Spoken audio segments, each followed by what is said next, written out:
Hyperia is Thorpe Park's newest best coaster, and it has a lot to offer.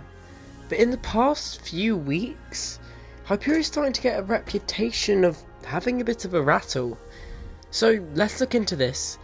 Is Hyperia really rough, or not?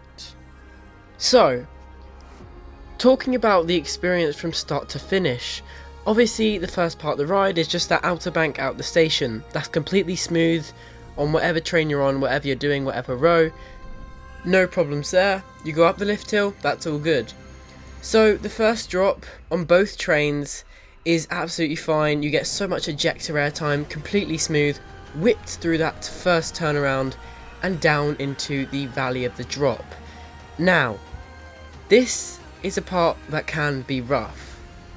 I think there is one train on this ride, I'm not sure which one, but there is one train which is rougher than the other, because I've had my fair share of rides on Hyperia, and, well, I had a few of them were actually okay. They were butter smooth, they were really nice, and you went through that with no problems. But then I had a few where, well, it was rattling my head around a lot, and that wasn't actually very pleasant. It was actually quite painful in the end. But after that, definitely a grey out moment there.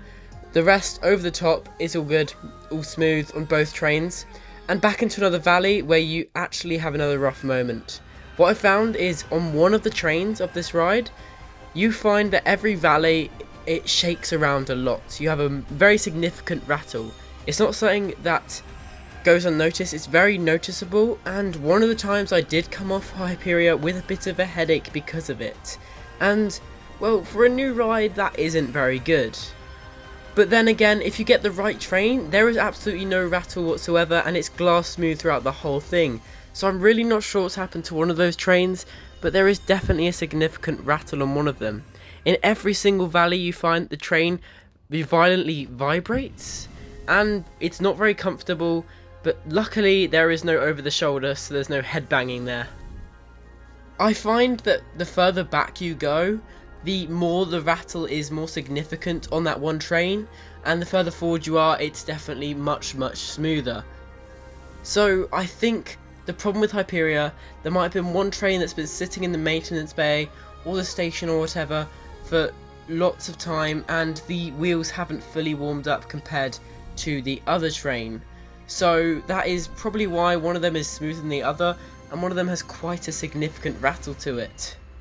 I really hope this is the reason, or maybe it's like Voltron's where they didn't get the right suspension in time.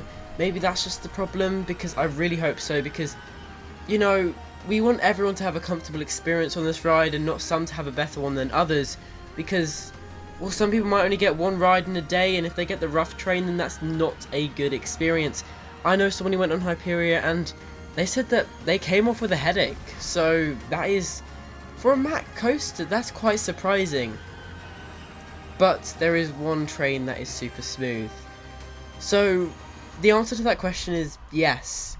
There is quite a rattle to Hyperia on one of the trains. It can be headache inducing at times, depending on which row you're on. But also no, because there is also a train that has no rattle whatsoever. It's glass smooth and has an amazing ride experience. It doesn't give you any headache or anything, just pure thrills. So I'm really not sure where to go with this one. Just fingers crossed you get the right train, or that Thorpe Park sorts this out before it becomes something that Hyperia is known for.